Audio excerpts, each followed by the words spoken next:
Hello everyone, welcome to YouTube channel solve the finance. And आज का topic होने वाला है whether your investment in property is worth it और not, right.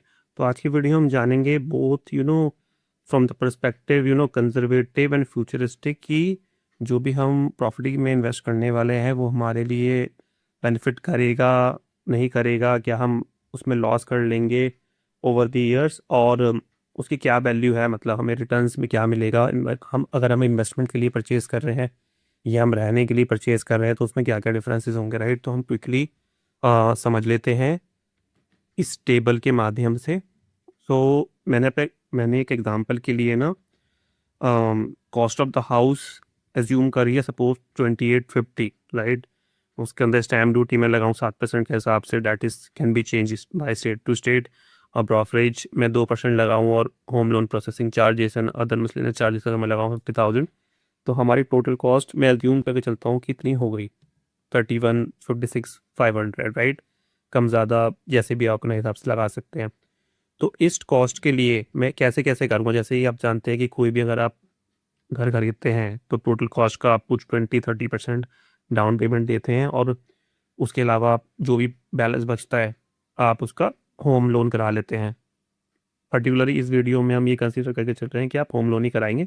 May be some people can buy a house on cash, but यहाँ पे हम एक यूजुअल सा फॉर्मूला लेके यूजुअल सा कॉन्सेप्ट लेके चलेंगे, जहाँ पे हम होम लोन ले रहे हैं और 20-30% अपना वो कर रहे हैं, डाउन पेमेंट कर रहे हैं, करेक्ट।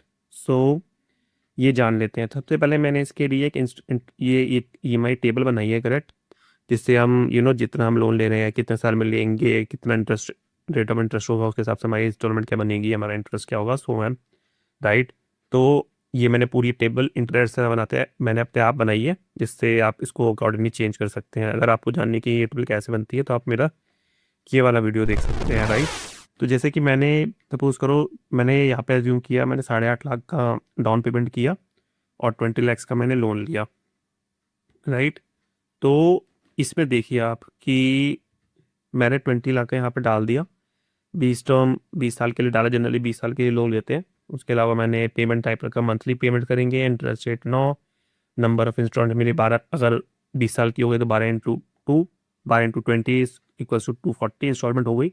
12 इंस्टॉलमेंट मेरी साल की हो गई, तो मेरी EMI इतनी निकल के आती है, अराउंड 17,995। तो ये पूरी टेबल है। या तक आप टेबल एक्सटेंड करेंगे तो आपको पता चलेगा कि ये पूरी टेबल जा रही है 240 तक, राइट। तो हम वापस आ जाते हैं। इसके लिए मैंने आपके लिए समरी ऑलरेडी एक निकाल के रखी हुई है। तो देखिए इसमें हमने क्या किया कि जब हम पूरा इंस्टॉलमेंट पे कर देंगे तो इन टोटलिटी एक्चुअल जो वैल्यू होगी जो हमने पेमेंट किया वो होगा 43 lakhs का, राइट। जिसमें हमारा इंटरेस्ट होगा 23 और प्रिंसिपल रीपेमेंट होगा 20। क्योंकि आप ज़्यादा टाइम के लिए अगर करवाते हैं ना लोन, तो आपका टोटल जो प्रिंसिपल पेमेंट होता है और इंटरेस्ट पेमेंट होता है, इंटरेस्ट पेमेंट आपका प्रिंसिपल रीपेमेंट से भी ज़्यादा चला जाता है। तो ये इंटरेस्ट की वजह से, क्योंकि 20 साल का आप कर रहे हैं ना, तो 43 आपका टोटल पे आउट हो गया फॉर 20 ईयर्स, राइट। सपोज करो अगर आपने रेंट उसको इन्वेस्टमेंट के लिए लिया है तो आप उसको रेंट पे भी चढ़ाओगे। इधर वेज अगर आपने उसको खुद के लिए भी लिया है तो आप अपना रेंट बचाओगे। तो दोनों केस में सिनेरियो सेम ही रहेगा, राइट। अगर आप इन्वेस्टमेंट के लिए दे रहे हो तो रेंट आपको मिलेगा, अगर आप नहीं ले रहे हो तो रेंट आपका बचेगा। तो मैंने कॉस्ट सेविंग के लिए समझ लिया है कि 8,000 के हिसाब से तो मैंने 240 इंस्टॉलमेंट्स लगा ली हैं कि इतने 20 साल तक हमें रेंट मिलेगा। तो ये हमारा रेंट हो गया 19,20,000 रुपये। तो हमारा टोटल पे आउट, अगर हम केवल हम कंजर्वेटिव तरीके से समझे तो टोटल पे आउट हमारा इतना हो गया। एक हो गया आपका ये interest plus principal plus rent. अगर मैं इसको स्क्रॉल राइट करूँ तो ये आपके down payment plus other expenses जो मैंने यहाँ पे भी लिखे हुए हैं ना, 8.5 का, और ये 3 लाख सारा मिला के ना, स्टैम्प ड्यूटी ब्रोकरेज और ये सब, ठीक है। तो ये 35 लाख हो गया। अगर आप कंजर्वेटिव तरीके से देखेंगे कि आपकी कॉस्ट जो थी हाउस की सब कुछ मिला के वो केवल थी 31,56,000 रुपये, राइट। और आपकी टोटल पे आउट अगर मैं निकालूं आफ्टर ऑल 20 ईयर्स तो आपका 35 लाख बनता है। तो इस हिसाब से देखेंगे 31 वर्सेस 35 देखेंगे तो आपको लगेगा ठीक है, क्योंकि अभी 31 का 31 तो रहेगा नहीं, 20 साल बाद डबल भी हो सकता है, ट्रिपल। मतलब अगर मैं आपको मान के चलूँ कि 3 गुना हो गया, सपोज करो, या सपोज करो अगर मैं राउंड ऑफ करके बात करूँ तो सपोज करो आप 1 करोड़ का हो गया ये आफ्टर 20 ईयर्स, या मतलब 1.5 करोड़ का हो गया अगर मैं ज़्यादा ही हायर रेट ऑफ रिटर्न्स लगाऊँ या ज़्यादा इन्फ्लेशन लगाऊँ, तो आपका इतना प्राइस हो गया। तो आप देखेंगे कि 31 का आपने लिया और जो टोटल पेमेंट पेमेंट आपने किया 35 का था, तो 35 अगर नेट टू नेट लगा के चले तो इतना तो आपका हो ही जाएगा कंजर्वेटिव के हिसाब से। तो आपको लगेगा कि ये डील प्रॉफिटेबल है आपके लिए, राइट, कि आपने टोटल 35 लाख का एक्सपेंस किया है और आपको जो अभी एक कॉस्ट चल रही है, मतलब जो वैल्यू ऑफ हाई है just really high, crore, 1.2 crore, 1.5 crore, तो आपका अच्छा खासा गेन हो गया। लेकिन अगर मैं आपको फ्यूचरिस्ट की वे से समझाऊं कि अगर मैं एक्चुअल ना देखूं और रेट ऑफ रिटर्न का भी लगाऊं तो आपको कितना फ़ायदा होगा नहीं होगा, तो इसके लिए मैंने एक टेबल और बनाई है, ये वाली टेबल। सपोज करो इस पे मैं आपको रेट ऑफ रिटर्न लेके चलता हूँ एक नॉर्मल, कोई भी अगर आप SIP कराते हैं आज की डेट में कोई म्यूचुअल फंड की, तो कम से कम आपको 12 से 15% मिलता है, तो मैंने यहाँ पे 12% लगाया हुआ रेट ऑफ रिटर्न। ठीक है, तो सपोज करो ये मेरी EMI थी जो मैं हर महीने पेमेंट करूँगा, और ये मेरे को रेंट मिल जाएगा बचा तक जो मिलेगा, या मतलब जो सेव करूँगा। तो मैंने ये लगाया है कि इतना रेंट आप, मतलब आप कितना इन्वेस्टमेंट कर सकते हैं 9,000 रुपये हर मंथ के हिसाब से, अगर ये आपकी इन्वेस्टमेंट रही, SIP रही, और जो इनिशियल अमाउंट आपका जो आप पेमेंट कर रहे हैं एज अ डाउन पेमेंट और जो एक्सपेंसिव है वो आपकी ये है 11,56,000।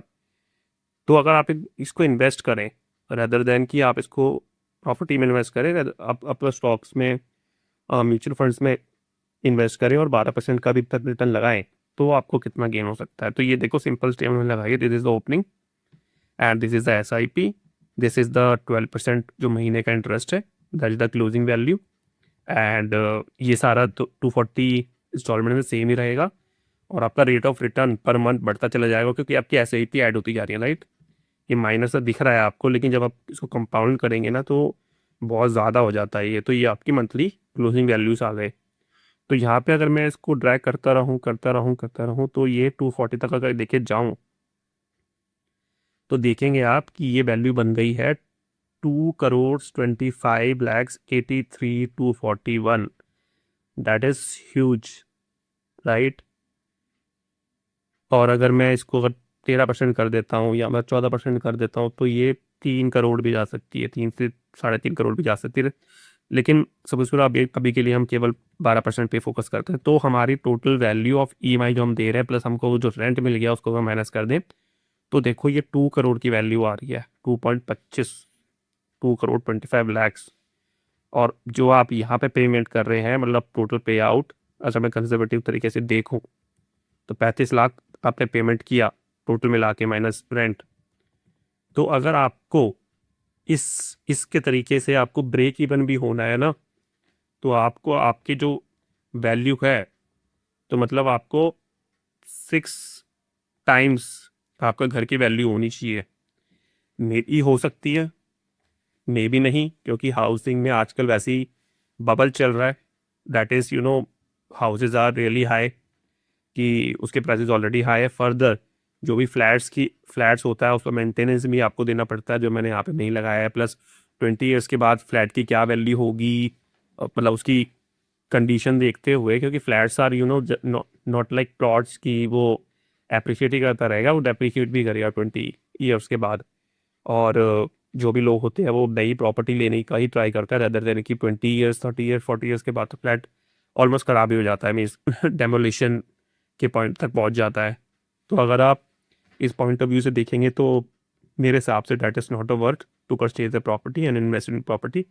मगर अगर आप अदर पर्सपेक्टिव से देखेंगे कि आपको रहने के लिए चाहिए, सुकून चाहिए, मतलब any how in any form, इन घर तो मैटर करता ही है किसी फैमिली के लिए ना, तो उस पर्सपेक्टिव से देखेंगे तो may be you can definitely go for a house. But आप अगर थोड़ा फाइनेंशियल मॉडलिंग के तरीके से देखेंगे तो property is not worth it, and आप उतना ही प्राइस आप रेंट पे रह सकते हैं जो भी आप रेंट अगर तो सपोज करो 8,000 का रेंट है, तो 8,000 के रेंट को अगर मैं लगाऊं इन्वेस्टमेंट, तो आपकी इतनी कॉस्ट नहीं बैठेगी।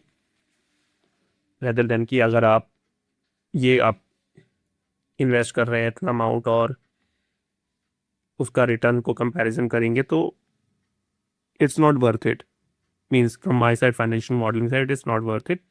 So you can decide accordingly कि आपको एक इन्वेस्टमेंट करना है या मतलब अपने नए फ्यूचरिस्टिक्स इन्वेस्टमेंट तरीके में इन्वेस्टमेंट करना है और आपको रेंट पे रहना है, then that you can decide, right. Hopefully इस वीडियो में मैंने ट्राई किया सारी पर्सपेक्टिव कवर करने को। तो अगर आपको ये एक्सेल शीट भी चाहिए कि ये जिससे आप अपना नंबर चेंज कर पाएँ, रिवाइज कैलकुलेशन बिठा पाएँ एंड सो ऑन, तो मेरे को कमेंट बॉक्स में मेंशन करके बता सकते हैं। मैं ट्राई करूँगा आपको ईमेल करने का वन बाय वन, राइट, क्योंकि इसमें काफ़ी सारा आपका कैलकुलेशन ऑलरेडी बिल्ट इन मिल जाएगी, रेदर देन कि आप दोबारा से इसको फॉर्म करें, correct. So thank you guys for joining this video, will meet again.